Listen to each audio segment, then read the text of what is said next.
திரு பாக்யராஜ் அவர்களுடைய மறைவு அப்படிங்கிறது ஒட்டுமொத்த திரை உலகிற்குமே பேரிழப்பை ஏற்படுத்தி இருக்கக்கூடிய நிலையில் ஒவ்வொருத்தரும், ஒவ்வொரு இயக்குனரும், ஒவ்வொரு கதாசிரியரும், ஒவ்வொரு ஸ்க்ரீன் பிளே ரைட்டரும், இந்த மாதிரி ஒவ்வொருத்தரோடையும் அவருடைய கனெக்ட் அப்படிங்கிறது ரொம்ப ஜாஸ்திங்கிறது தான் நம்ம பார்க்கணும் இந்த இடத்துல. அந்த வகையில் திரு டி ராஜேந்தர் அவர்கள் திரு பாக்யராஜோடைய தன்னுடைய பயணம், தன்னுடைய நினைவுகள் பற்றி பேசி வீடியோ வெளியிட்டிருக்கிறாரு. அதை பார்ப்போம். இன்று காலை ஒரு துக்க செய்தி. என்னோடு சமகாலத்தில் பணியாற்றியவர், தமிழ் திரையுலகத்தில் தனக்கென்று ஒரு தனி முத்திரையை பதித்து தனி கொடி நாட்டியவர், என் இனிய நண்பர், எழுத்தாளர், இயக்குனர் கே பாக்யராஜ் அவர்களார். அவர் மாரடைப்பால் மறைந்து விட்டார் என்ற துக்க செய்தி என் காதுக்கு எட்டியது. கவலை என்னுடைய மனதை போட்டு வாட்டு என்று வாட்டியது. காரணம், சமீபத்தில் தான் அவருடைய 50 ஆண்டு காலம் அவர் திரையுலகத்தில் பணியாற்றியவர் ஒரு பொன் விழாவை காண்கிறார் என்று அவருக்கு ஒரு விழா எடுத்தார்கள். அந்த விழாவிலே அவரை பாராட்டுவதற்கு எண்ணற்ற பேர் வந்திருந்தார்கள். நம்முடைய சூப்பர் ஸ்டார் ரஜினிகாந்த் ஐயா அவர்கள் வந்திருந்தார். நம்முடைய ஆந்திர மாநிலத்தினுடைய நட்சத்திரமாக கொடிகட்டி பறக்கும் நட்சத்திரமாக இருக்கக்கூடிய அண்ணன் மோகன் பாபு அவர்கள் வந்திருந்தார்கள். அந்த விழாவிற்கு நான் வர வேண்டும் என்று என்னை பாக்யராஜ் விரும்பி அழைத்தார். நான் சாதாரணமாக இப்போ எந்த விழாவுக்கும் போகிறதில்ல, தவிர்த்திருக்கேன். நான் என்ன நினச்சேன்னு தெரியல. அவர் ராஜேந்தர், நீங்கள் நானும் சேர்ந்து ஒரே சமகாலத்தில் இருந்தோம். என் காலத்திலே நீங்கள் திரையுலகத்தில் நம்ம 2 பேருமே நம்மளெல்லாம் போட்டின்னு சொல்லுவாங்க. ஆனால் நீங்கள் எனக்கு நல்ல நண்பர். நீங்கள் நானும் சேர்ந்து எந்த படத்துலையுமே பணியாற்றல, அதனால் நீங்கள் வரணும்னு ரொம்ப நாத்தெடுக்க என்னை கூப்பிட்டார். அவர் அத்தனை முறை என்னை வற்புறுத்தி கூப்பிட்டது என்னோடய மனசு ரொம்ப வாட்டுனுச்சு. சரின்னு சொல்லிட்டு அந்த விழாவில் போய், சமீபத்தில் தான் அந்த விழா நடந்தது, அந்த விழாவில் போய் மனசு விட்டு அவரை பாராட்டிட்டு வந்தேன். எனக்கு அதில் என்னன்னா, இவ்வளவு சமீபமாக அவர் மறைந்து போயிடுவார்னு நான் கனவு கூட நினச்சி பார்க்கல.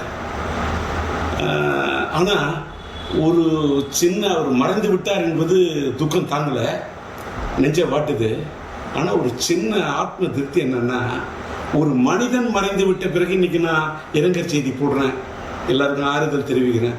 ஆனால் அவர் உயிரோடு இருந்தப்பவே, அவருக்கு ஒரு பாராட்டு விழா நடந்தப்ப அவருடைய காது குளிர, அவருடைய மனம் மகிழ, ஒரு சமகாலத்தில் என்னை விட ஒரு சீனியர் மூத்தவர், அவரை போய் நான் மனதார பாராட்டிட்டு வந்தேன் அப்படிங்கிறத நினைக்கும் போது எனக்கு ரொம்ப ஒரு மனசுக்கு நெகிழ்ச்சியாக இருக்குது.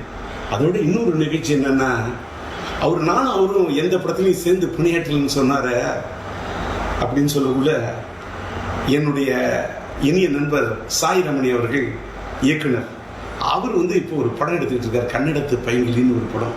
அந்த படத்துக்கு நான் பாடல் எழுதி இசையமைச்சிட்ருக்கேன்.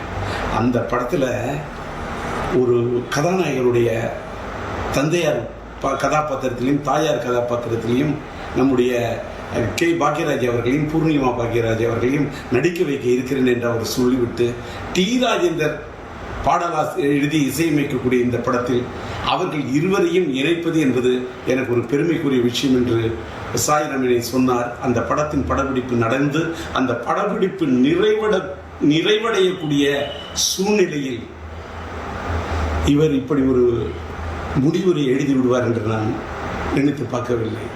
எல்லாத்துக்கும் மேலே இன்னைக்கு தென்னிந்திய திரைப்பட ரைட்டர்ஸ் அசோசியேஷன், எழுத்தாளர் சங்கத்துடைய தேர்தலுக்காக இன்று காலையில் அவர் மனு தாக்கல் செய்வதற்காக கே பாக்யராஜ் அவர்கள் தன்னை தயார்படுத்தி கொண்டிருந்திருக்கார். ஆனால் விதி எப்படி விளையாடி இருக்கிறது பாருங்கள். யமலோகத்தில் யார் இவரை கதை திரைக்கதை எழுத, வசனம் எழுத அழைத்தார்கள் என்று தெரியவில்லை. அங்கே சென்று போய் இவர் மனு தாக்கல் செய்து விட்டாரே. இங்கே எழுத்தாளர் சங்கத்தில் நிற்பதற்கு மனு தாக்கல் செய்வார் என்று நினைத்தால் அங்கே போய் மனு தாக்கல் செய்து விட்டார் என்பதை எண்ணிய போது மனது தாங்கவில்லை. எல்லாத்துக்கும் மேலே 16 வயதிலே படம், மறைந்துவிட்ட இயக்குனர் இமயம் பாரதி ராஜா அவர்களுடைய முத்திரை படைத்த படைப்பு. அந்த படைப்பிலே அவரோடு தூணோடு தூணாக நின்று, தோளோடு தோளாக நின்று, அவரோடு ஒத்துழைத்து, அவரிடத்தில் ஒருங்கிணைந்து பணியாற்றிய ஒரு அற்புதமான ஒரு துணை இயக்குனராக, இணை இயக்குனராக இருந்த பாக்கியராஜ் அவர்கள். அவருக்கு இணையாக அத்தனை படங்களில் பணியாற்றியவர். கிடைக்க போகும் ரயில் என்றும், புதிய வார்ப்புகள் என்றும், சிகப்பு ரோஜாக்கள் என்றும் அத்தனை படங்களில் அவரோடு உடனிருந்து பணியாற்றியவர். அவர் அந்த இயக்குனர் இமயம் சாய்ந்து மறைந்து, அது 10ஆம் தேதி என்று நினைக்கிறேன், 16 நாட்கள், 16 வயதிலே அவரோடு நட்பை ஏற்படுத்திக் கொண்டு பணியாற்றியவர். அவர் பிரிந்து விட்டார், அவரோடு பணியாற்றினேன். அவர் பிரிந்து 16வது நாளிலேயே நானும் பிரிந்து விடுவேன் என்று. இன்னைக்கு 27.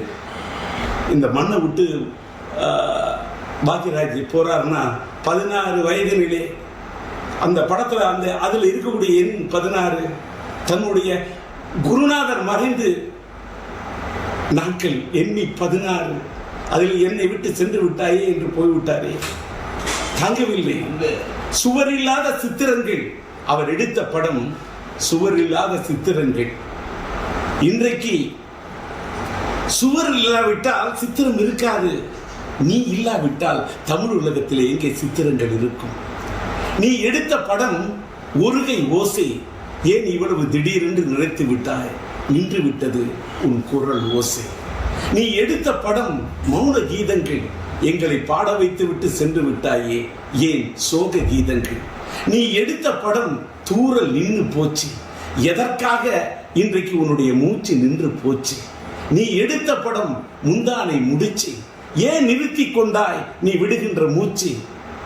எங்கே நின்றது உன் பேச்சு? தாங்கவில்லையே, துக்கம் தாழவில்லையே, எங்கே போய் சொல்வது? அதனால் நீ மறைந்து விட்டாய். இந்த செய்தி கேட்டவுடன் அது ஈட்டி போல் அது என் இதயத்தை தாக்கியது. அதனால் என்னுடைய துக்கத்தை எங்கே போய் சொல்வது? உம்மை இழந்து வாடக்கூடிய உன்னுடைய இல்லத்தாருக்கும் இந்த திரையுலகத்தை சார்ந்தவர்களுக்கும் என்னுடைய ஆறுதலையும் ஆழ்ந்த இரங்கலையும் தெரிவித்துக் கொள்கின்றேன். கலை உலகத்து ரசிக பெருமக்களுக்கு, தென்னிந்திய திரையுலகத்துக்கே, என் இந்திய திரையுலகத்துக்கே நீ பெரிய திரைக்கதை ஆசிரியர். உன் இழப்பு ஈடு செய்ய முடியாத இழப்பாகும்.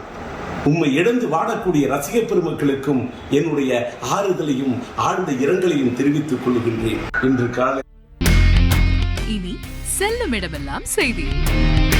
தந்தி டிவியின் வாட்ஸ்அப் சேனலை ஃபாலோ பண்ணினா செல்ல இருக்கும் இடமெல்லாம் செய்தி.